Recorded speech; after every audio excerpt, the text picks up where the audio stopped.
मी सुरेश शिंदे. आपण पाहतात महाराष्ट्र आपला न्यूज. सध्या अनेक ठिकाणी अत्याचाराच्या घटना घडत आहेत आणि त्याचाच निषेध म्हणून तळेगाव दाभाडे येथील सर्वसामान्य जबाबदार नागरिक तसेच जागरूक वाचक कट्टा यांच्यामार्फत तळेगाव स्टेशन येथे आज सायंकाळी 6 वाजता मराठा क्रांती चौक या ठिकाणी एक निषेध सभा झाली होती. अनेक मान्यवरांनी त्या ठिकाणी आपली निषेध नोंदवलेला आहे. नक्की काय होता तो निषेध लवकर आपण जाणून घेणार आहोत. अतिशय क्लेशदायक वातावरणामध्ये एकत्रित आलेलो आहोत. आपल्या ज्या वेदना आहेत त्या व्यक्त करण्यासाठी एकत्रित आलेलो आहोत. रोज सकाळी आपण पेपर उघडल्यानंतर आपल्याला काही ना काहीतरी अशी एखादी बातमी मिळते की अख्खा दिवसभर आपल्याला तो विचार डोक्यातून जात नाही. मी स्वतः खूप अस्वस्थ होतो. आता याच्यामध्ये होतं काय की आपल्याला कुठंतरी व्यक्त व्हायचं असतं की हे जे चाललेलं आहे ह्याचा कुठंतरी निषेध व्यक्त करायला प्रत्येकाची इच्छा असते. एक नागरिक म्हणून, एक ह्या देशाचा बाईक म्हणून आपलं ते कर्तव्य पण आहे की आपल्या आजूबाजूला जर काहीतरी चुकीचं घडत असेल आणि आपण जर शांत बसून राहिलो तर कदाचित आपण मग चुकतोय असा त्याचा अर्थ होईल. त्यामुळे कुठेतरी एक अपराधाची भावना पण माझ्या मनामध्ये येत होती आणि ती तुमच्याही सगळ्यांच्या मनामध्ये नक्कीच येत असणार की अरे आपण काहीच करू शकत नाही. त्याच्यामध्ये एक पर्याय असा होता की बरेच राजकीय पक्षांचे पण निषेध सभा, निषेध मोर्चे वगैरे अरेंज केले जात होते. पण त्याच्यामध्ये जायला थोडंसं मन कचरत होतं, जावं की न जावं. कारण तिथं बेसिकली होतं काय की मूळ विषयाला किती प्राधान्य दिलं जातं हा एक मुख्य प्रश्न असतो. त्याच्यानंतर बऱ्याच वेळा तो विषय सोडून कुठल्या तरी एखाद्या पर्टिक्युलर नेत्याला किंवा एखाद्या पक्षाला टार्गेट केलं जातं आणि ते थोडंसं विषयांतर भरपूर होतं. आपल्याला ते इथं करायचं नाही आहे. म्हणजे माझ्यानंतर जे कोणी बोलणार आहेत त्या सगळ्यांनाच माझी विनंती आहे की बोलताना आपण सगळे सुशिक्षित आहोत, सुसंस्कृत आहोत. तर आपण त्या पद्धतीनंच ही आपली निषेध सभा झाली पाहिजे. काही तारतम्य आपल्या सगळ्यांना पाळायची आहेत की पहिली गोष्ट म्हणजे की कुठल्याही धर्माचा उल्लेख आपल्याला टाळायचा आहे. कारण आरोपी किंवा तो नराधम किंवा हे जे गुन्हेगार असतात हे काही कुठल्या धर्माशी संबंधित नसतात. त्यामुळे आपल्याला त्याचा उल्लेख एक कटाक्षाने टाळायचा आहे. गुन्हेगार हा गुन्हेगारच असतो. गुन्हेगार हा कुठल्याही पक्षाचा नसतो. त्यामुळे कुठल्याही राजकीय पक्षाचा किंवा एखाद्या राजकीय नेत्याला आपण ह्या संपूर्ण या सभेमध्ये आपल्याला उल्लेख करायचा नाही आहे. पण आपल्याला निषेध कुणाकुणाचा नोंदवायचा आहे की एक तर पहिली गोष्ट की ज्या नराधमांनी ही असली भयानक कृत्य की आपण एक माणुसकीला काळीमा लावणारी की आपण कधी विचार पण करू शकत नाही. ह्या एवढ्या म्हणजे काय त्यांना उपमा द्यायची कळत नाही की त्यांना त्यांच्या डोळ्यासमोर त्यांच्या मुलीचा, त्यांच्या नातीचा चेहरा नाही आला समोर. कसं करू शकतं हे कृत्य? त्यांचा आपण निषेध नक्कीच करणार आहोत. सरकार ही संकल्पना जी आहे त्याचाही आपण निषेध करणार आहोत. ते वेस्ट बंगालचं सरकार असू दे नाही तर आपलं महाराष्ट्राचं सरकार असू दे. सरकार म्हणजे फक्त मुख्यमंत्री, उपमुख्यमंत्री, मंत्री नव्हे. सरकार याचा अर्थ तुमचे सगळे त्याच्यामध्ये IAS IPS अधिकारी आले, सचिव आले, तुमचे विरोधी पक्ष नेतासुद्धा, आपल्या घटनेप्रमाणे विरोधी पक्ष नेतासुद्धा सरकारचा भाग असतो. त्यामुळे हे सगळे कटाऱ्यामध्ये आपल्यासमोर उभेच आहेत ते. आणि राग आपला कशाबद्दल आहे? राग याच्याबद्दल नाही आहे सरकारवरती की बाबा तुम्ही हे गुन्हे घडले म्हणून राग नाही आहे. पण हे गुन्हे घडल्यानंतर किती असंवेदनशीलतेने व्यक्त होते प्रशासन. त्या माऊलीची तुम्ही कल्पना करा की ती माऊली 12 तास आपल्या मुलीची ती वेदना उराला घेऊन तिथं कळवळीने विनंती करत होती की गुन्हा नोंदवा. तिची दखल घेतली जात नव्हती. कुणाची वाट बघत होते? कुणाच्या आदेशाची वाट बघत होता तुम्ही? काय तिच्यावरती, आपल्यावरती स्वतःला तिथे ठेवून बघा की आपल्यावरती अशी जर 12 तास मी पोलीस स्टेशनला बसून आहे, माझं कोणी ऐकत नाही, घटना घडलेली आहे, काय करणार ती बाई? निषेध करायचा आहे तो या गोष्टीचा निषेध करायचा आहे की खरंच किती असंवेदनशील प्रशासन आहे हे. आणि प्रशासन म्हणजे कोण? सरकारचाही त्याच्यामध्ये भाग आहेच. एक नेता काय म्हणतो? त्या मीडिया कव्हरेज करणाऱ्याला म्हणतो की तुम्ही काय एवढे ओरडायला लागलाय जसं तुमच्यावरतीच रेप झालाय. किती असंवेदनशीलता आहे. या सगळ्यांचा आपल्याला निषेध करायचा आहे. आणि आपल्याला सिलेक्टिव्ह नाही की बाबा मी पश्चिम बंगालचा निषेध नाही करणार, फक्त महाराष्ट्राचा करणार आणि महाराष्ट्राचा कारण तिकडचा. आपल्याला सगळे जे कोणी नराधम आहेत, जे कोणी या नराधमाला पाठीशी घालतात, कुठल्याही राज्याचे असू देत, कुठलंही सरकार असू दे, त्या सर्वांचा जाहीर निषेध करायचा आहे आपल्याला. ह्या तळागाळातून सगळेजण जोपर्यंत पेटून उठत नाहीत जोपर्यंत ह्या सरकारला किंवा या नेत्यांना कुठल्याही पक्षाचे असू देत, मी कुठला पक्ष सांगला, सगळे एका माळेचे मणी आहेत, पण जोपर्यंत ह्या लोकांना हे कळत नाही की बाबा जनता खरोखर पेटून उठलेली आहे, तोपर्यंत त्यांच्या सुधारणा होणार नाही, मी आता इथून पुढं बाकीच्यांनी पण बोलायचं आहे. मी माझ्या वतीनं तर ह्या सर्व नराधमांचा निषेध करतो, या प्रशासनाचा आणि सरकार दोन्ही पश्चिम बंगाल आणि महाराष्ट्र सरकार या दोन्ही सरकारांचा निषेध करतो. ह्या ज्या ऑर्गनायझेशन्स आहेत की आळंदीमध्ये जो प्रकार झाला, इथली जी काही शैक्षणिक संस्था आहे किंवा इथली जी काही संस्थांनी, तुम्हाला एवढी पण अक्कल नाही परमेश्वराने दिलेली की जो गुन्हेगार आहे, रेकॉर्ड शीट हिस्ट्रीवरती असलेला गुन्हेगार आहे, त्याला तुम्ही शाळेसारख्या ठिकाणी अपॉइंट कसं करता? वाय? किती चुकीच्या गोष्टी अगदी राजरोसपणे या शाळांच्या मध्ये या संस्थांच्या मध्ये घडतायत. ह्या सगळ्यांचा निषेध आहे. मी माझा निषेध नोंदवतोय. फक्त सगळ्यांना एवढीच विनंती आहे की याच्यानंतर जे कोणी बोलणार असतील आपण महिलांना प्राधान्य द्यावं, कारण मला बऱ्याच जणांचे फोन आले होते की मला पण बोलायचं आहे, मला पण बोलायचं. प्रत्येकाला व्यक्त होण्याची इच्छा आहे, पण वेळेचं बंधन ठेवा, अतिशय मोजकं आणि फक्त विषयाला धरून बोला. आपला आजचा विषय जो आहे, और मुझे ऐसा लगता है लड़कियों को सिखाया जाता है गुटकाज और बाइट, तो लड़कियों को भी लड़कों को भी सिखाना चाहिए कि क्या सही है और क्या गलत है. शुरुआत घर से करो, माँ ने करो, स्कूल ने करो, टीचर ने करो, उसके बाद चौराहे पर वोट टांगो. अब मुझे इतना बुरा लगा है इस चीज़ का, 3 दिन से मुझे इतना टेंशन है कि आज तो मेरे बच्चे बड़े हो गए, उनके बच्चे जब आएंगे तो किस तरीके का माहौल होगा हम, और हम अपने बच्चे को क्या सिखा रहे हैं. घर से सिखा के भेजो, बच्चे को भी सिखा के भेजो. और वहाँ स्कूल में पहला ये चैप्टर ये होना चाहिए कि आप सामने वाले को कैसा ट्रीट कर रहे हैं. और हम बोलते हैं विदेश कितना अच्छा है, विदेश कितना अच्छा है, वहाँ के कानून कितने कड़े हैं हम वो देखते हैं क्या? हम यहाँ कहीं भी थूक देते हैं, कुछ भी गलत तरीके से करते हैं, हम सिग्नल तोड़ देते हैं. वहाँ विदेश में कितने कड़े कानून हैं, कड़े कानून बनाए जाए पूरे भारत देश के लिए, पूरे भारत देश की महिलाओं के लिए, लड़कों के लिए, पूरे भारत के लिए. जय हिंद, धन्यवाद. हम लोगों यहाँ पे किसी के खिलाफ हम कुछ बोलने आए हैं ऐसी तो बिल्कुल बात नहीं है, लेकिन देश में अगर कुछ ऐसी घटनाएं हो रही हैं जिससे दिल को बहुत दुख पहुँचता है तो उसके खिलाफ डेफिनेटली हम लोगों को बोलना उचित है. हम लोगों को बोलना ही चाहिए कि जैसे कि उन्होंने बोला है कि हम लोग जो है सदियों से चली आ रही है, बहुत सारी इस तरह के जो दूषित घटनाएं जो चली आ रही हैं उनके खिलाफ जो है कोई कार्रवाई नहीं कर पाता है, चाहे वो कोई भी हो. अभी सब लोग जो है जो करते हैं, अगर वो पावरफुल होते हैं तो वो लोग किसी न किसी तरीके से निकल जाते हैं और दूसरे लोगों को दोष दे. जो लोग सच में उनको पनिशमेंट नहीं मिलनी चाहिए उनको सज़ा दे देते हैं, और जो दूसरे जिन्होंने कार्य किया हुआ है वो क्योंकि उनके पास पावर है वो लोग जो है छुप के चले जाते हैं. तो ये सारी चीज़ें जो है जो जैसे उन्होंने बोला कि हमारे देश में रूल्स कड़क होने चाहिए, डेफिनेटली कड़क होने. जो भी रूल्स बनाते हैं, पॉलिसीज़ बनाते हैं, उसको हमें अप्लाई भी करना चाहिए, इम्प्लीमेंट करना बहुत ज़रूरी है. सिर्फ रूल बना दिया और शांत होकर बैठ गए और जो गुनाह हो रहे हैं वो होने दो, और उसके खिलाफ सिर्फ पेपर वाले लिखेंगे और लोग रोज़ पढ़ेंगे, उसके बाद पेपर उठा के बंद करके रद्दी बेच देंगे, सिर्फ वहीं तक होता है.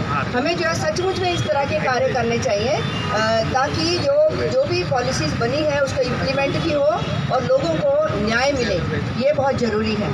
Thank you. याबाबत सांगू इच्छिते. एकतर beware from the nice uncles. हे छोट्या मुलींना, त्यांना काहीच कळत नाही तरी तेवढ्या छोट्या वेळात आपल्या दुर्दैवानं ही सांगायची वेळ आलेली आहे. आणि पिढ्याने पिढ्या चालत आले की तिलाच लोक सांगतात थोडी मोठी होताना की तू अशी अशी वाग बाई, की मुलांना कोणी असं म्हणत नाही की त्याला पुरुषार्थाच्या वेगळ्या गप्पा शिकवल्या जातात.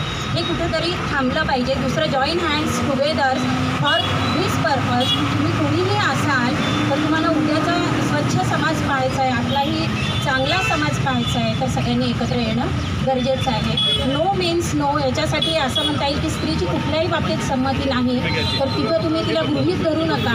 कोणत्याही क्षेत्रामध्ये खच्चीकरण करण्याचा प्रयत्न करू नका. याच्यामुळे ही एक परंपरा पडते.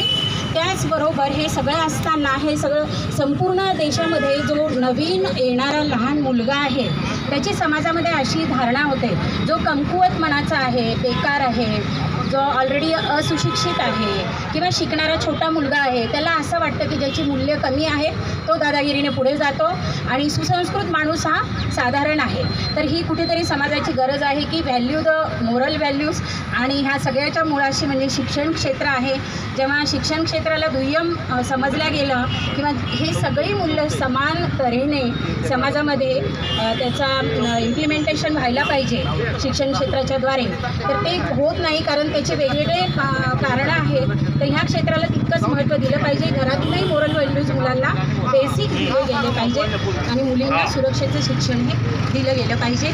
निषेध हा सर्व स्तरांवर केला पाहिजे. निषेध हा अशा स्वरूपात केला पाहिजे की कुणाची हिंमतच होऊ नये एखाद्या कॉलेजला जाणाऱ्या मुलीला छेडण्याची, कुणाची हिंमतच होऊ नये की शाळेला जाणाऱ्या मुलीला छेडण्याची, कुणाची हिंमतच होऊ नये की मोबाईलचा चुकीचा वापर आपल्या ऑफिसच्या कॅम्पसमध्ये करण्याची.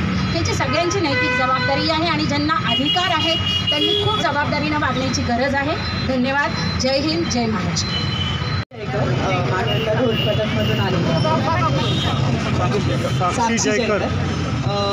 जे पण सगळे काही बोलतात आहे आणि जे पण घटना झालेल्या आहेत त्याच्यावरनं मला एक खूप दुःख होतं. असं मन दुखतो की ना असं काहीतरी चाललं आहे आपल्या देशात आणि ह्याच्यावर काही मोठी ॲक्शन घेतली जात नाही, त्यामुळे परत परत घटना ही घडत जाते. मला तरी असं वाटतं, आता माझी आई स्वतः एवढी आहे की तिने घरी कोयता घरी घेऊन ठेवलं आहे की अरे आपल्यावर कधी काही तसं संकट आलं की आपण यानं रेडी राहिलं पाहिजे आणि आपण आपली स्वतःची फाईट स्वतः केली पाहिजे. तर मलाही असं वाटतं की मुलांना तर शिकवलंच पाहिजे की काय केलं पाहिजे, मुलींना कसं वागवलं पाहिजे, कसं ट्रीट केलं पाहिजे. असं नाही की तिने नाही म्हटलं की नाहीच, तू पुढे त्याच्या काही करायचं नाही, लांब म्हणजे लांबच. हे सगळ्या मुलांना शिकवलं पाहिजे व मुलींनाही. तुम्हाला हात लावला ना तो तुम्ही सगळे सेल्फ डिफेन्सवर येणं करा. तुमच्या हातात जे असेल ना, आता कसं आहे जिथपर्यंत सरकार काही करत नाही ह्याच्यावर की ही घटना थांबावी, कधीही व्हावी नाही, त्यासाठी आता मुलींनी पण आहे ना आपण एक स्थान घेतला पाहिजे की या तुम्हाला करून दाखवलं ना, मी बघून घेते. मला हात लावलाच कसा तू तिकडंच फोडायचं त्या माणसाला, जाऊनच द्यायचं नाही, जाऊनच द्यायचं खरंच नाही, जाऊन भीती सोडून द्या. जोपर्यंत स्त्री शक्ती ही खूप मोठी आहे. हो खरंच स्त्री शक्ती म्हणजे खरंच मोठी आहे. जवळ जी कोलकातामध्ये किंवा बदलापूरला जी घटना घडली ती अतिशय संतापजनक घटना आहे. म्हणजे आम्ही डॉक्टर्स मेरिटमध्ये येतो, रात्रंदिवस कष्ट करतो, MBBS होतो, पोस्ट ग्रॅज्युएशन करतो, 36 तास रात्रंदिवस रुग्णांची सेवा करतो आणि आम्हाला अशी संतापजनक आणि अन्यायकारक वागणूक मिळते याचा आम्ही सगळेजण निषेध करतो आहे. आमची IMA medical association, Maval doctor association, आम्ही सगळ्यांच्याकडून मी ॲज अ रिप्रेझेंटेटिव्ह आलेली आहे आणि मी या गोष्टीचा निषेध करत आहे. नॉट ओन्ली दिस, लहान लहान मुलींवरती सुद्धा अत्याचार शाळांमध्ये होत आहे, कॉलेजेसमध्ये होत आहेत. या गोष्टी कुठेतरी थांबल्या पाहिजेत. त्यासाठी मला काही सजेशन देऊ इच्छिते की मुलींना लहानपणापासूनच सेल्फ डिफेन्स तुम्ही शिकवलं पाहिजे शाळेमध्येच आणि गुड टच बॅड टच याविषयी प्रत्येक शाळांमध्ये आणि स्कूलमध्ये कॉलेजेसमध्ये सगळीकडे याबद्दल शिक्षण देणं जरुरीचं आहे. आणि ह्या गोष्टीला UAEमध्ये जसं फाशीची शिक्षा दिली जाते रेपिस्टला, तशी शिक्षा देणं जरुरीचं आहे, तरच कुठेतरी हे थांबेल, नाहीतर हे थांबू शकत नाही. त्यामुळे आपल्या गव्हर्नमेंटने आपल्या या शिक्षेमध्ये पनिशमेंटमध्ये काहीतरी अमेंडमेंट करणं जरुरीचं आहे. गावोगावी ग्रासरूट लेवलवरती यासाठी कार्यरत राहिलं पाहिजे. प्रत्येक स्कूलमध्ये एक तक्रार पेटी पाहिजे. कधी मुलं घाबरतात, मुली घाबरतात, घरी सांगत नाही, मैत्रिणींना सांगत नाही, शिक्षकांना सांगू शकत नाही. तर यासाठी तक्रार पेटींची सोय केली पाहिजे आणि त्यासाठी असं काही कुठे अन्याय होत असेल तर इमिजिएट ॲक्शन घेतली पाहिजे. मी महेश महाजन सरांचं आणि सगळ्यांचं धन्यवाद देते की त्यांनी हा इनिशिएटिव्ह घेतला आणि तळेगावमध्ये ही रॅली, हा मोर्चा आज आपण सुरू करत आहोत. ही फक्त सुरुवात आहे आणि ही सुरुवात पूर्णतः जस्टिस मिळेपर्यंत आपण या लढ्यामध्ये राहू आणि आपण सगळ्यांना साथ देऊ. धन्यवाद. जगाला विश्व बंधुत्वाचा संदेश देणारी आपली संस्कृती आता कुठं जाऊन पोचली. जगाला जगाला विश्व बंधुत्वाचा संदेश देणारी आपली भारतीय संस्कृती आज कुठल्या वळणावर घेऊन घेतली आपणच विचार करण्याची वेळ आहे. हा देश राजकीय शासकीय माफिया यांच्या ताब्यात गेल्यासारखा आणि आपली जी अलिप्तता आहे ह्या सगळ्या घटना घडल्यात त्याला मी स्वतःला जबाबदार धरून आता इथं आलेलो आहे. माझी स्वतःची अलिप्तता, समाजाची अलिप्तता या सगळ्या असंवेदनशील आणि ह्या नालायक म्हणता येईल अशा राज्यकारभाराला आपण जबाबदार झालो आहे. ज्या रीतीने त्या बदलापूरनी आपल्याला एक मशाल दिल्यासारखं झालं आहे. बदलापूरनी जर आवाज उठवला नसता हा जो उघड झालेला प्रकार आहे कित्येक प्रकार दडपले पण गेलेले असतील आणि या देशात आजूबाजूला काय चाललं आहे हे पाहिलं तर आता मलाच आता माझ्याच देशाची लाज वाटेल अशी परिस्थिती समोर आहे. हां, आपली अलिप्तता जर आपण सोडली, आज आपण जे इनिशिएटिव्ह घेऊन आपण आज इथे सगळे गोळा झालो, जसं बदलापूरला कामावर निघालेली लोक प्लॅटफॉर्मवर थांबून आंदोलनात सहभागी झाले, तसं जर जागोजागी आपण अशा या अन्यायाविरुद्ध जर आवाज उठवायला लागलो आणि हा अन्याय आपण कमीत कमी ओरडून एकमेकांना सांगायला लागलो तरी फार मोठा बदल, फार मोठा फरक घडू शकतो. आपण विश्वबंधुत्व म्हणतो आणि आपल्याच भावा बहिणींकडं, लहान मुलांकडं पण आपली काय कुठल्या रीतीने आपली विचारसरणी कार्य करते हे पाहून जगात आपल्या देशाचं काय नाव होत असेल याचा पण विचार केला पाहिजे. राजकीय पातळीवर ज्या रीतीने चालली आहे चिखलफेक ती पाहता जे पीडित आणि ज्यांच्यावर अन्याय झाला आहे त्यांच्याबद्दल तर कुणालाच आस्था आहे असं कुठं दिसून येत नाही. गेल्या 2 दिवसात हे एवढं सगळं पार पेटलं, आंदोलकांवरचे खटले काय सगळं ऐकलं, पण त्या 2 पीडित मुलींची खुशाली, त्यांची प्रकृती स्वास्थ्याबद्दल एकही निवेदन आपल्याला ऐकायला मिळालं नाही. कुठं चाललं आहे आपण? ज्या स्वतः पीडित आहेत त्यांची कुणालाच काय दखल नाही, माहिती नाही, फक्त आपण ते आंदोलन राजकीय ह्याच्यातच गुंतलेलो. हा त्या मुलींच्या प्रकृती स्वास्थ्याबद्दल राज्याच्या प्रमुखांनी काहीतरी निवेदन करणं फार क्रमप्राप्त होतं. महिला आणि स्त्रियांवरील अत्याचारांसाठी काम करणाऱ्या अनेक सगळ्या संघटना संस्था त्या पण पक्ष बघून राज्य त्यांच्या वरून येणाऱ्या आदेशावरून काम करतात असं आपल्याला चित्र समोर दिसतं. तर हे सगळं आहे ना तुम्ही आम्ही मिळून जे करू तेच होणार आहे. कुणाकडं आपण आशेने बघतो, कोणतरी येऊन काम करील आणि आपण अलिप्त राहायचा प्रयत्न करतो, मला काय त्याचं किंवा मी काय करू शकतो. तिथून पुढं ह्या सगळ्या अनैतिकतेला आणि ह्या सगळ्या अनितीला सुरुवात होती. तुम्ही आम्ही व्यक्त होऊ लागलो, आपण जर ओरडू लागलो, एकमेकांबरोबर जर थांबू लागलो, या पीडितेतच नाही कुठल्याही आपण पोलीस स्टेशनला जाऊन कुठलीही तक्रार द्यायला गेलो प्रत्येकाला आज इथं उपस्थित असलेल्या प्रत्येकाला खूप त्रासच सहन करावं लागतो. या व्यवस्थांचे आपण मालक आहोत ही भावनाच आपली लोक पावलेली आणि ह्याच व्यवस्था सगळ्या आपल्या मालक बनून आपल्यावर अन्याय करतात. मी थांबतो मला. कोलकाता मॅटर असेल, बदलापूर असेल, आळंदी असेल, मागच्या वर्षी कोथरूड झालं. या 2 दिवसामध्ये सर्व न्यूज चॅनल किंवा न्यूज पेपर जर वाचले तर एक भयंकर आणि भयानक बातमी आलेली आहे ती सगळ्यांनी दुर्लक्षित केलेली आहे. महाराष्ट्र राज्यात गेली 5 वर्षात 20,000हून अधिक बलात्कार झालेले आहेत. 20,000हून अधिक बलात्कार झाले. नॅशनल क्राईम ब्युरोचा हा रिपोर्ट आहे. ते माहिती असलेले हे माहिती असलेले म्हणजे क्राईम रिपोर्टिंगने नोंदणी घेतलेले 20,000 बलात्कार आणि अननोंदणी झालेले, नोंदणी झाली नाहीत त्याची संख्या आजच सकाळी एका विश्लेषकांची झाली तर त्याच्यात तिप्पट असू शकते, म्हणजे 60,000. त्याचे घरातल्या लोकांनी, आजूबाजूच्या लोकांनी, मानलेल्या भावांची संख्या भारतात 150 कोटी आहे. मानलेला भाऊ, मानलेला मेवना, मानलेली हे, मानलेले ते, ह्या लोकांकडून एवढे अत्याचार होतात. त्या घरातल्या मुली आणि महिला त्याची वाच्यता करत नाही. त्यात आपल्या घराण्याची आबरू जाईल म्हणून त्या लोकांचं नावं ठेवतील, लोक समाज आपल्या नावं ठेवतील म्हणून वाच्यता करत नाही. तर हा 20,000 जो आकडा आहे 5 वर्षात महाराष्ट्र राज्यातला 26 राज्यात भारतात विचार करा ही संख्या बलात्कारांची किती मोठी असेल. आणि ही सगळी ऑथराईज आकडेवारी आहे. नॅशनल क्राईम ब्युरोने आपल्याला सर्व ठिकाणी प्रसारित केलेलं आहे. माझं आव्हान आहे, हा भारत एका सिरिया आहे, युगांडा आहे, ही लोकशाही तंत्र आपलं भारतीय आहे.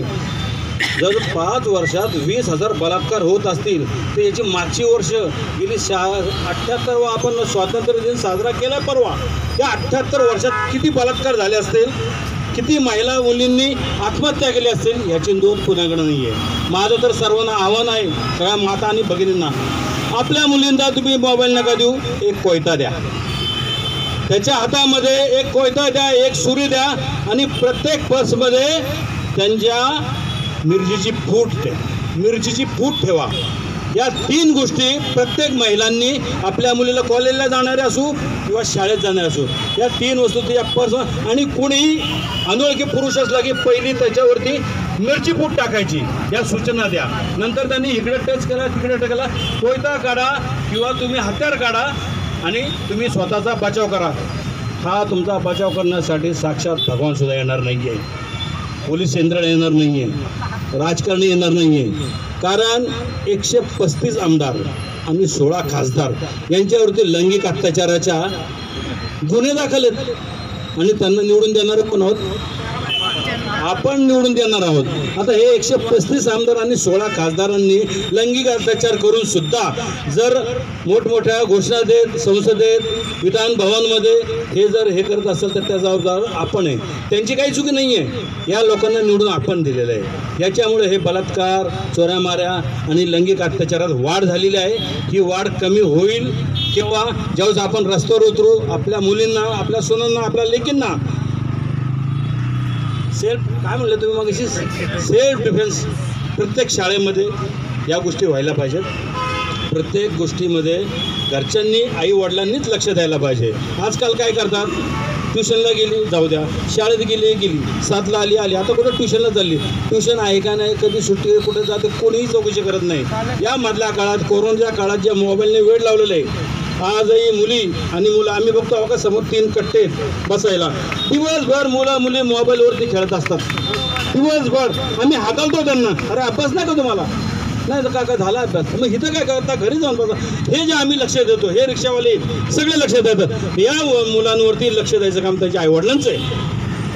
एका आईला मी सांगितलं तुमची मुलगी अशाच आहे, काका कायचं काय नका सांगा, माझी मुलगी फार सुंदर आणि चांगली आहे आणि शालीन आहे. म्हटलं ताई सॉरी, माफी असावी. आपण सर्व इथं जमलात काय आणि निषेध व्यक्त करतोय समाजाचा. आणि माझं तर खास म्हणणं आहे सरकारला, की सरकार कुठले असू द्या, की तुम्ही बहिणींना 1500 रुपये दिले, मला फार आनंद झाला.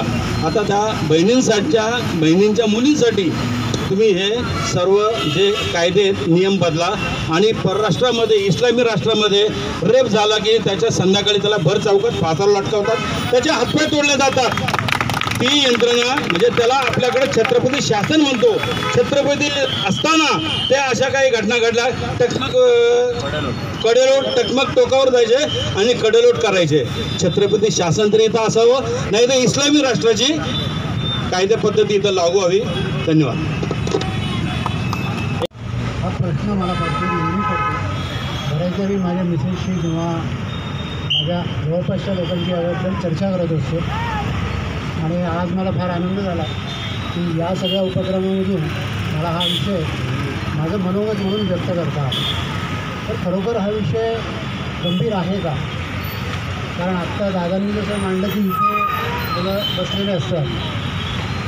फार वाईट वाटतं सांगायला, मी अशा ठिकाणी राहतो आहे की जिथून आत्ता नवीन एक बाग तयार झालेली आहे आणि त्या बागेमध्ये डी.वाय. पाटीलपासून तर ते न्यूटनपर्यंतची युवा मुलं, विद्यार्थी बंक करून येतात. म्हणजे पोलीस प्रशासन मागे आहे, ते पोलीस प्रशासन दरवाज्यातून त्यांना हकलायचा प्रयत्न करतं. पण ते एवढे जिद्दी आणि एवढे त्या मोबाईलमध्ये किंवा त्या विषयांमध्ये मशगूल असतात की ते रोज तिथे येतात. आता हे विषय असे इतके गंभीर होत जातात आहे की शिक्षणामधून, कॉलेजमधून, शाळांमधून काहींनी जसं म्हणलं डॉक्टरांची काही म्हणजे असे व्यवहार होतात, ते खरोखर धक्कादायक आहेत. आणि त्याचं मूळ जर आपण बघितलं तर दादांनी मगाशी जर सांगितलं की कोरोनानंतर प्रत्येक मुलाच्या हातात, लहान मुलाच्या हातात, माता भगिनी ज्यांची लहान मुलं आहे, 2 वर्षाचा मुलगा आहे, त्यासुद्धा हातामध्ये घेऊन बसलेले असतात आणि मुलगा काहीतरी विचित्र करत असतो. तर या विषयावर विचार व्हावा का, असं माझा या सभेमध्ये प्रश्न आहे. आणि प्रत्येकाने आपापल्या मताने त्याच्यावर कार्य करण्याची गरज आहे का? कारण बाकीचे विषय राजकीय असो, कायदेकानून असो किंवा किंवा सामाजिक भावना असो या इथे व्यक्त झालेल्याच आहेत. एवढं बोलून मी थांबवतो. त्यांना धडा कसा शिकवायचा हे शिकवलं पाहिजे. आणि आता मेणबत्त्या घेऊन इकडं तिकडं हे करण्यापेक्षा आपण आता तलवारीच दिल्या पाहिजेत मुलींच्या हातात. कारण ना शाळेत ती सुरक्षित आहे, ना ती दवाखान्यात सुरक्षित आहे, ना कुठेच सुरक्षित आहे. अजिबात ती सुरक्षित नाही आहे. आपण अशा छत्रपतींच्या महाराष्ट्रात राहतो, तिथे असं काही कृत्य केल्यानंतर चौरंग केला जायचा, कडेलोट व्हायचा त्यांचा. आपण जर सगळ्या महिला रस्त्यावर उतरलो ना तर अशा विकृती कमी होतील, अशा घटना कमी घडतील. आज इथे बघा किती कमी संख्या आहे महिलांची, पण खूप जास्त महिला पाहिजे तेव्हा काहीतरी हे थांबेल. तळेगाव हे केवढं मोठं आहे आपलं, आणि एवढ्याच महिला आहेत का फक्त आम्हालाच मुली आहेत का? सगळ्यांना आहेत ना. मग सगळ्यांनी जेव्हा आपण उतरू ना रस्त्यावर तेव्हा कुठेतरी हे थांबेल, तेव्हा कुठेतरी याला आळा बसेल. त्यामुळं सगळ्यांना माझं एकच सांगणं आहे की थांबवा. हे किती त्रास देत आहे आम्हाला, थांबलं पाहिजे हे सगळं कुठेतरी. आणि आम्हाला तुम्ही बोलण्यापेक्षा तुमच्या मुलांना शिकवून द्या की मुलींशी कसं बोललं पाहिजे. आत्ताच रक्षाबंधन झालं, आपली बहीण आपल्याला राखी बांधते, जशी आपली बहीण तशी दुसऱ्याची पण आपण बहीणच मानली पाहिजे. आपण तिचं रक्षण जसं आपल्या बहिणीचं रक्षण करतो तसं तिचं पण रक्षण आपण केलं पाहिजे. तरच हे कुठेतरी थांबेल, तरच कुठेतरी याला आळा बसेल. थँक्यू. सगळ्यांना नमस्कार. मी चैतन्य तपटे मानवंदनामधून आलेली आहे. माझं सगळ्यात पहिलं फक्त एकच म्हणणं आहे की मुलींनी आता लक्ष्मीचा अवतार घेऊन काही होणार नाही आहे, मा कालीचा अवतार घ्यावाच लागणार आहे. आणि दुसरी गोष्ट म्हणजे हे जे सगळे म्हणतात की मुलींनी रात्री बाहेर नाही फिरलं पाहिजे, मुलींसाठी सेफ नाही आहे, मुलींनी 7च्या आत घरात यावं, मला नाही वाटत हे बरोबर आहे. कारण जर तुम्ही तुमच्या मुलांना रात्री बाहेर पाठवायला जर रेस्ट्रिक्शन्स टाकले तरच कुठे आज आमच्यासारख्या मुली महिला लोक सेफ राहतील. आणि माझी इथे जेवढे मुली प्रेझेंट आहेत माझं फक्त त्यांना एवढंच म्हणणं, जेवढे लेडीज आहेत की नेहमी कुठे पण बाहेर जाताना ना पेपर स्प्रे, जसे काका मगाशी म्हणाले, पेपर स्प्रे नेहमी सोबत ठेवा. काही झालं तरी आपण ऐकून घ्यायचं नाही, आपण मुली आहोत. याचा अर्थ असा नाही की मुलं आपला गैरफायदा घेतील. आणि जर आत्ता महाराज जर असते तर अशी परिस्थिती कोणत्याच मुलीवर, कोणत्याच महिलेवर आली नसती असं मला स्ट्रॉंगली वाटतं.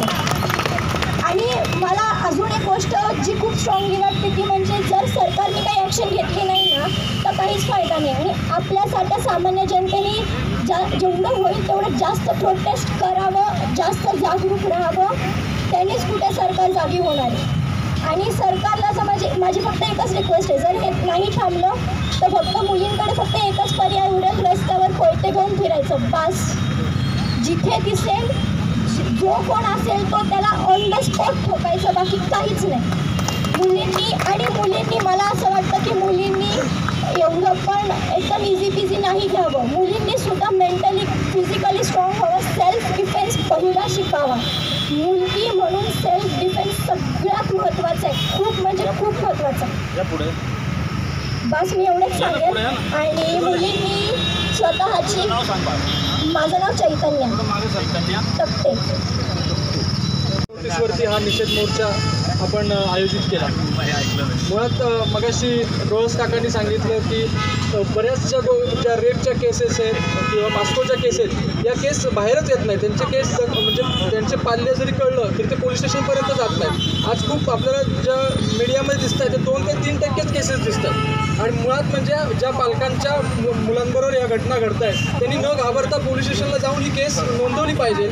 आणि जर नोंदवली नाही तर समाजातल्या असे विविध NGOs आहेत त्यांच्याकडे जाऊन संपर्क साधून त्या जो आरोपी आहे त्यांना खरी गुन्हा झाला आहे तर त्यांना शिक्षा दिली पाहिजे. आपण जर आपल्या कोथुर्णेचीच घटना ताजी असताना आपल्या अनेक घटना या ठिकाणी होत आहेत. त्या मागच्या 2 महिन्यापूर्वी वराळ्यामध्ये एका महिलेचं जो मुलं जिवंत नदीत टाकली, तो पण एक अत्याचारच आहे. त्या लहान जीवांचा त्यांनी त्या ठिकाणी जिवंतपणे नदीमध्ये टाकले. इतकी क्रूरता त्या माणसांमध्ये होती. आणि या क्रूरतेचा निषेध करत असताना आपण या ठिकाणी सगळेजण जमलो. आणि हा निषेध मोर्चा मला या ठिकाणी एक मोठी खंत वाटते की महिलांना एखादी शाळेमध्ये मोफत कार्यक्रम जेव्हा ठेवतो, पैठणीचा असेल, हळदी कुंकू असेल, तेव्हा मोठ्या संख्येने येतात.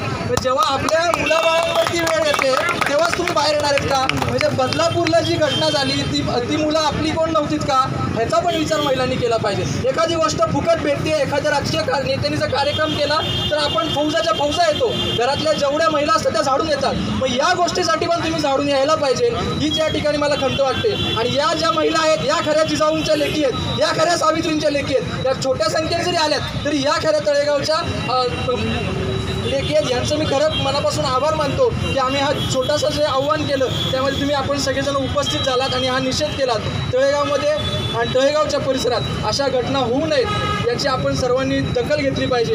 फार बोलण्या इतपत मी मोठा नाही, परंतु महिलांनी आपण जसं एखाद्या कार्यक्रमाला आपण जातो जिथं आपल्याला काहीतरी भेटणार आहे, तसंच एखाद्या महिलेचा जी बदलापूरला जे मुलीची घटना झाली ती पण आपलीच मुलगी आहे असं समजून मोठ्या संख्येने या ठिकाणी उपस्थित राहणं अपेक्षित होतं. पण महिला त्या ठिकाणी तसा करत नाही, म्हणजेच आपण त्या ज्या विकृती शक्ती आहेत त्यांना पाठबळ देतोय असं या ठिकाणी मला वाटतं. आणि पुन्हा एकदा मी तीव्र शब्दात निषेध करतो आणि थांबतो. धन्यवाद. मला फक्त एक विचारायचं आहे की आज अगदी 1 वर्षाच्या मुलीपासून 90 वर्षाच्या म्हातारीपर्यंत कुणीही सेफ नाही आहे. त्याला फक्त बायका जबाबदार आहेत का? पुरुष जबाबदार नाही आहे. त्याच्यासाठी तुम्ही तुमच्या घरामधून मुलांना हे का सांगत नाही? मुलगा आणि मुलगी, तुम्ही मुलीने कमावलेले लाख रुपये तुम्हाला चांगले वाटतात, सुनांनी कमावलेले लाख रुपये तुम्हाला चांगले वाटतात. मग तुमच्या लेकी सुनांची, मुलींची, नातवंडांची जबाबदारी तुमच्यावर नाही आहे? ही आधी हे पहिले करा. कायदा नंतर होईल. आधी आपण कुठल्याही सुधारणेची सुरुवात तुम्ही घरापासून करा. आपल्या घरातले मुलं काय करतात ते पण पहा. मुली काय करतात? आज मुली खांद्याला खांदा लावून उभ्या आहेत सगळीकडे. अगदी अंतराळापर्यंत सगळ्या मुली गेलेल्या आहेत तिथे. मग त्या घरात कशा आहे ना, त्यांचं संरक्षण कोण करणार? तुम्ही बंधू म्हणता ना आमचे सगळे, तर मग ही जबाबदारी तुमच्यावरतीच आहे ही सगळी. मग ही सुरुवात आपण इथूनच करायला हवी ना, आपल्यापासूनच करायला हवी ना ही सुरुवात. मग आधी सगळ्यांनी आपल्या अंतःकरणात झाकून पहा की आपण कुठे आहोत. मला एवढंच बोलायचं. आता आपण पुढचे तसंच बदलापूरची घटना, या घटनांचा निषेध करण्यासाठी या ठिकाणी सर्वजण जमलेलो आहोत. मला असं वाटतं की मुलींना स्वसंरक्षणाचे धडे देणं जास्त महत्त्वाचं आहे. कारण जर त्या स्वतःचं रक्षण स्वतः करू शकल्या तर त्यांना 7च्या आत घरात येण्याची काहीच गरज नाही आहे. त्यांनी स्वरक्षणाचे धडे घ्यावेत, कराटे शिकावं, चांगल्या प्रकारे लाठी सगळेच शिकावेत ज्या काही संरक्षणाच्या गोष्टी असतील. आणि दुसरी गोष्ट म्हणजे आपण महिलांचा ह्याच्यामध्ये खूप मोठा वाटा आहे की आपण आपल्या मुलांना सुसंस्कारी बनवावं की जास्तीत जास्त जसे शिवाजी महाराज महिलांचा आदर करायचे तसं आपण आपल्या मुलांना महिलांचा आदर करायला शिकवलं तर नक्कीच या घटना कमी होतील. आणि अशा होणाऱ्या घटना ह्या फास्ट ट्रॅक कोर्टामध्ये ह्याच्यावर लवकरात लवकर निकाल लावून अशा लोकांना भर चौकात फाशीची शिक्षा द्यावी, म्हणजे नक्कीच अशा गोष्टींना आळा बसेल असं मला वाटतं. धन्यवाद. मुली बाहेर जातात पण मुलांना माहिती नसतं की ते दारू पिऊन येतात की मुलींना काही येत नाही. पण मी असते ना असं फोडलं असतं ना आयुष्यभर, खूप घाण मारलं असतं त्याला मला. आणि असं असतं की मुलांना नाही बाहेर सोडायला पाहिजे. आणि एक आयडिया असते की GPS लावायला पाहिजे मुलांच्या मागे, कुठे चालले कुठे नाही चालले असं पाहिजे. म्हणून थँक्यू. पुणे जिल्हा महिला व बाल कल्याण समिती अशासकीय सदस्य. आज या ठिकाणी आम्ही सर्वपक्षीय अनेक सामाजिक संस्था व अनेक या ठिकाणी युवती कॉलेजमध्ये जे शिकत आहेत तरुण मुली त्यांच्या व्यथा मांडण्यासाठी व समाजामध्ये उरण असेल, कोलकाता असेल, बदलापूर असेल अशा अनेक ठिकाणी जे महिलांवर अत्याचार होत आहेत त्याच्या निषेधार्थ या ठिकाणी आम्ही सर्वजण जमलेलो आहोत. माझ्या अगोदर अनेक मान्यवरांनी खूप छान असं मत व्यक्त केलेलं आहे आणि यांच्या सगळ्यांचा सांगण्याचा सारांश असा की मुलींना तुम्ही बंधनं घालता, मुलांनाही घाला. आणि आपण बेटी बचाव बेटी पढाव याच्यात मला वाटतं आपण सक्सेस झालो. सगळ्यांचा मुलींच्या शिक्षणावरती भर आहे. अनेक ठिकाणी मुली IAS ऑफिसर, IPS ऑफिसर सगळ्या विषयांमध्ये, राजकारणामध्ये सगळ्या क्षेत्रात मुलींनी पादाक्रांत केलेला आहे. पण नक्कीच आमची सहकारी शैलेजा वयेका चिमुरडींनी मत व्यक्त केलं त्याप्रमाणे मुलींना सेल्फ डिफेन्स हे शिकवलंच पाहिजे. ती आजच्या काळाची गरज आहे. व माझी या मायबाप सरकारला विनंती आहे की अशा जे आरोपी आहेत आज कायदा लॉ आणि ऑर्डरचा यांना वचक बसलंच यांना भीती राहिलेली नाही आहे. त्याच्यामुळे या केसेस फास्ट ट्रॅक कोर्टात चालून अशा आरोपींना मरणांतक शिक्षा द्यावी. आज इस्लामी देश मी लॉला शिकत होते महेशबाई, त्या माझ्या मैत्रिणी असं होत्या मुस्लिम, त्यांचे ते बुरखे मग ते त्यांचे प्रश्न मांडायचे की ताई आम्हाला हिंदू लॉ किती सक्षम आहे, हिंदू स्त्रियांना किती छान संरक्षण आहे कायद्याचं, मुस्लिम कायदे कसे महिला विरोधी आहेत, त्या अशा बोलायच्या. पण आज मला वाटतं की इस्लामी जे देश आहे, इराक असेल, इराण असेल, अफगाणिस्तान असेल, सौदी असेल, अनेक ठिकाणी तिथं बलात्काराला किती ठेचून मारण्यापर्यंत शिक्षा आहे, ती पण एका दिवसामध्ये. तर भारतामध्ये का होऊ शकत नाही? भारतामध्ये जर एका दिवसात नोटबंदी होऊ शकते, एका दिवसात सरकार बदलतात, तर अशा आरोपींना एक दिवसात काय शिक्षा देऊ शकत नाही? एक सुजाण पालक म्हणून माझी या मायबाप सरकारला विनंती आहे की आज फक्त कॅन्डल मार्च लोक करतायत. कॅन्डल मार्च, मला तर म्हणायचं कॅन्डल मेणबत्त्या आपल्या हातात कुणी दिल्या? आपल्या भारतीयांची संस्कृती होती. रामायण आणि महाभारतामध्ये स्त्रीच्या पत्राला हात घालणाऱ्याची लंका दहन केली जात होती.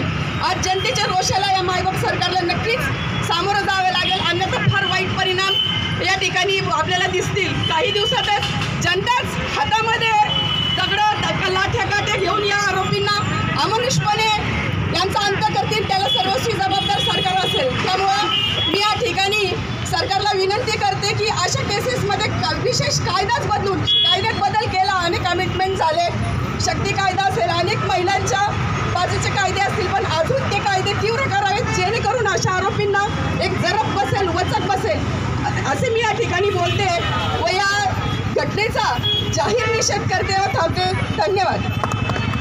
काही नाही भाषणामध्ये बेटी के सम्मान में माँ उतरी में मैदान में अशी एक घोषणा द्यायचे. सर्वजण माझ्या माता भगिनी आणि मित्रांनो, आज आपण या ठिकाणी झालेल्या महाराष्ट्रामध्ये विविध ठिकाणी महिलांवरती आणि मुलींवरती झालेल्या अत्याचाराच्या निषेधार्थ आज आपण इथं जमलेलो आहोत. खऱ्या अर्थाने या ठिकाणी आता काही मान्यवरांनी मत व्यक्त केलं. या ठिकाणी एवढ्या कमी संख्येने आज आपण उपस्थित झालेलो आहोत. ज्या महिलांवरती आणि भगिनींवरती अत्याचार होतो आहे त्या ह्या ठिकाणी प्रामुख्याने मोठ्या संख्येने उपस्थित व्हायला पाहिजे होत्या. ज्या ठिकाणी आपण राजकीय कार्यक्रम घेतो त्या ठिकाणी जूनच्या जून लोटला जातो असं देखील वक्तव्य आता मान्यवरांनी व्यक्त केलं, त्याला देखील माझं पाठिंबा आहे. खरं म्हटलं तर या महाराष्ट्रामध्ये रोज महिलांवरती अत्याचार घडत आहे. आजच पुन्हा एक कोल्हापूरमध्ये 10 वर्षाच्या मुलीवरती अत्याचार करून तिला मारून टाकण्यात आलेली ही सुद्धा आजची ताजी घटना, 3 वाजताची घटना आहे. जर अशाच जर घटना चालू राहिल्या आणि असंच आपण जर मोर्चा आणि निषेध करत राहिलो तर आपल्याला दिवस पण पुरायचे नाही आणि माणसं देखील आपण तिथे राहायचो नाही. याला सर्वस्व जबाबदार म्हणून मी कुठल्याही राजकीय पक्षाच्या नेतृत्वाखाली किंवा राजकीय पक्षाच्या हेतूने बोलत नाही, परंतु एक जबाबदार नागरिक आणि ह्या माता भगिनींच्या प्रश्नासाठी मी इथं एक जाणीवपूर्वक वक्तव्य करतो आहे की ज्या आपण ज्यांच्याकडे आपल्याला न्यायाच्या दृष्टीने आपण बघत असतो ते सर्वप्रथम म्हणजे आपलं सरकार असतं. आपल्या महाराष्ट्रामध्ये जे सरकार आहे ते सरकार हे निकृष्ट सरकार आणि महिलांना आणि नागरिकांच्या पाठीशी न उभं राहणारं असं सरकार मला वाटतं आहे. जे सरकार महिलांना 1500 रुपये देतं आहे, पण 1500 रुपये देत असताना त्या महिलांचा जर सन्मान होत नसेल, त्या महिलांचं जर लक्षण होत नसेल तर त्या 1500 रुपयाचं आपण करायचं काय, हा देखील हा प्रश्न उपस्थित झालेला आहे. डोळे साहेबांनी सांगितलं खासदार आणि आमदारांवरती लैंगिक अत्याचाराच्या आणि गुन्हे दाखल आहेत ते त्यांचा आपण प्रचार करतो आहे, त्यांचा झेंडा घेऊन आपण 151 बरोबर आहे सर. परंतु एक आम्हाला लाज वाटते त्या लोकांचा आम्ही झेंडा खांद्यावर घेतो आणि गल्लीमध्ये फिरतो की आमचा नेता काय सवन त्याला मतदान करा, त्याला निवडून द्या. ही देखील आपल्याला लाज वाटली पाहिजे. अशा नेत्यांना आपण निवडून देतो आहे. हे असं सरकार जर आपल्या महाराष्ट्रामध्ये असेल तर निश्चित या सरकारांनी, शिंदे सरकारांनी आपली एक जबाबदारी धरून आणि जनतेला दाखवून द्या की आम्ही तुमच्या पाठीशी उभं राहण्यासाठी आम्ही राजीनामा देतो आहे. आणखीन एक तुम्हाला गोष्ट सांगतो, सगळ्यात कारणीभूत असेल की न्याय व्यवस्था. आज ज्या ठिकाणी महिलांवरती अत्याचार होत असेल तुम्ही बघा, या ठिकाणी वकील देखील आहेत. सगळ्यात जास्त भ्रष्टाचार चालत असेल तर त्या न्यायव्यवस्थेमध्ये चालतोय. न्यायव्यवस्थेमध्ये भ्रष्टाचारामध्ये तो व्यक्ती दुसऱ्या दिवशी सुटून पुन्हा बाहेर येतोय आणि मोठ्या कॉलरमध्ये हातात घेऊन ठेवतो की काय केलं माझं कुणी वाकडं, म्हणून ह्या ठिकाणी दुसरा गुन्हेगार तयार होतो. कारण त्याच्याकडे बघून असं वाटतं अरे काय नाही, हा कालच त्या जाऊन आला आणि त्याला जामीन झालेला आहे. ह्या दुसऱ्या अजून एक मी सांगतो, ज्या लोकांना जामीन होतो आपल्यासारखेच लोक त्या लोकांना जामीन राहतात. इथून पुढं आपल्यासारख्या लोकांना मी याच्यातल्या माध्यमातून सांगतो की कुणी अशा लोकांना जामीन होऊ नका. कारण ही प्रवृत्ती खूप छान प्रवृत्तीची लोक आता एक तयार व्हायला लागलेली. या माध्यमातून 2च मिनटं मी शेवटचं सांगतो आहे की सर्वांनी संघटित व्हा, एकत्रित व्हा. ज्या ज्या ठिकाणी आपण बाहेर नाही जाऊ शकलो तर आपल्या गल्लीमध्ये, आपल्या मोहल्ल्यामध्ये आपण आपल्या महिलांच्या, मुलींच्या आणि आपल्या सर्वात प्रथम म्हणजे आपल्या घरातल्या आपल्या मुली असतील, भाऊ असतील, मुलगा असतील यांच्यावरती लक्ष ठेवा. निश्चितच हे प्रमाण कमी होईल असं मी सांगतो. या ठिकाणी 2 शब्द बोललो त्यामुळे धन्यवाद. बेटी के सम्मान में माँ उतरी मैदान में. मी म्हणेन बेटी के सम्मान में तुम्ही म्हणायचं आहे माँ उतरी मैदान में. बेटी के सम्मान में, बेटी के सम्मान में, बेटी के सम्मान में. We want, we want, we want, we want, we want, we want. नराज आम्हाला नो सेफ्टी, नराज आम्हाला फाशी, नराज आम्हाला फाशी, नराज आम्हाला फाशी, नराज आम्हाला फाशी. शेवटचं मी म्हणेन निषेध, तुम्ही म्हणायचं निषेध. निषेध निषेध निषेध निषेध निषेध निषेध. या ठिकाणी इकडे या, दिलीप भाऊ या इकडे.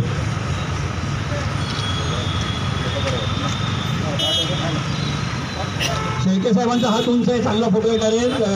दिलीप भाऊ तुम्ही या इकडे. दिलीप या फोटोचा.